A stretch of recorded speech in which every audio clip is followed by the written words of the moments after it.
Hi everyone. In preparation for our research project, I wanted to give you a little help with getting started with curating your research into an electronic notebook. For this, we're going to be using OneNote, the electronic notebook that you have available in your Office 365 accounts as students at our school. So if you would go to the waffle and click to go to your OneDrive. And once you're there, I'm not going to do this for real because I don't want to show my OneDrive.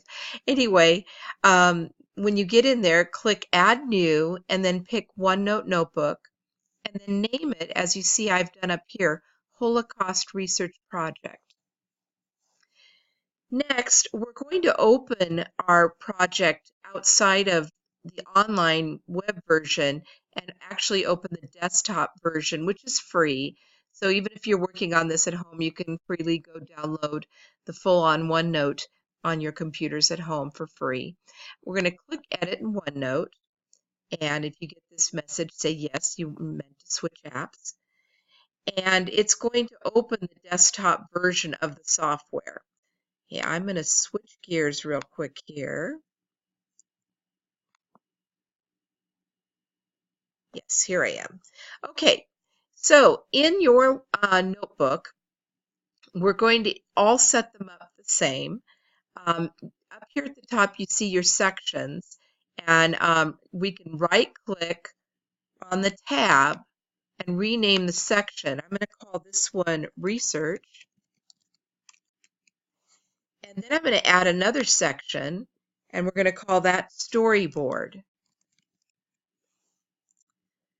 Okay, in the research section, you can add pages to represent different parts of your research. So I'm just going to add a couple here, and if you've already added them, you can right-click to rename them. And I'm going to name this one The History of the Holocaust. And this other page here, I'm going to name Stories by the Victims. Or you could name and divide up your sections any way you want, your sections and pages. Okay, so let's, for an example, go to the history section and just click anywhere in the wide open space. Anybody can type anywhere here.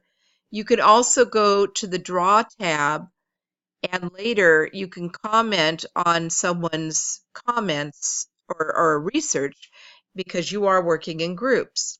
Right now, though, we're going to go to the Insert tab, and we're going to look for some research. Now, I just happen to have a browser open to a page here with a timeline, and here it is, the history place.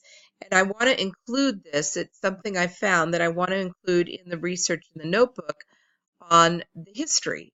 So go back to your notebook, click anywhere on the page, and then you're going to go up here to Insert Screen Clipping, and then the computer's going to let you draw a box around what you want to grab, and then it's going to post it in here.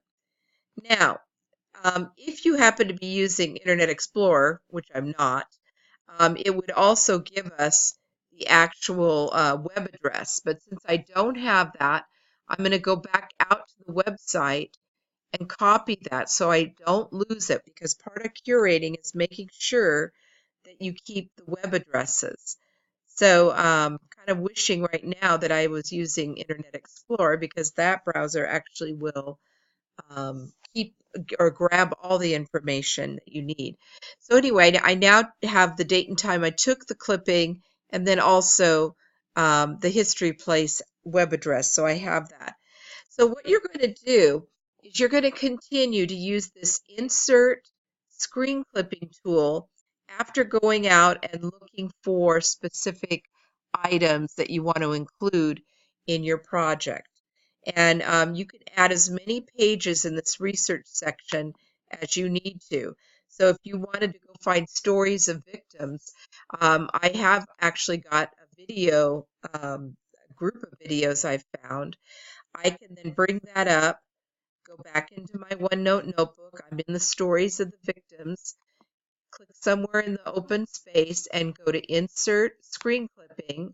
It will pop back out, and then I can take a grab on that page using the box tool, and now it's pasted it into my OneNote notebook. The only thing I need to add is, again, the address. So I go back up here, copy the address, back to my notebook, and paste it in.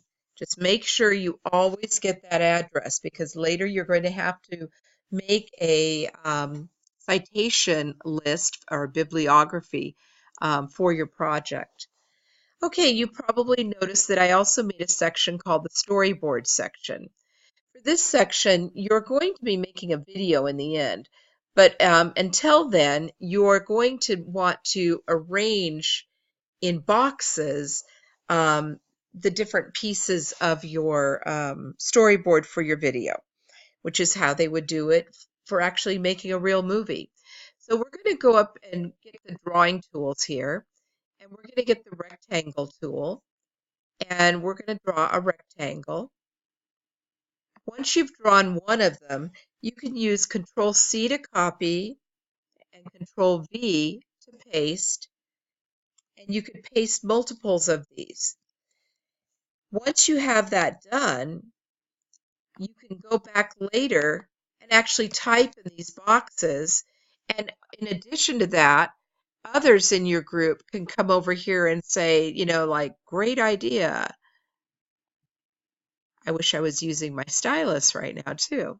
Anyway, or they can make typed or written comments, and when you're all done with this, you can actually put together a script and a video from that. So that's it for now. I'm going to stop this video recording, and you need to get started on starting your group work in your OneNote notebook. Oh, last important thing is, if you're in the desktop version of OneNote, you can click on File. Oops, let me do it again. There, and go to Share, and share with the people in your group. You can also click the Share button, which will be on the main screen if you're using the web version. You just type the email addresses here, and also put that they can edit, not just view. And you can even put a little message to them, because they're going to get an email. Then click Shared. If you ever forget who you've shared with, down below there, you could see that I can't scroll down right now, but you could see the people below there that you've already shared with. Okay, have a great time on your project and research.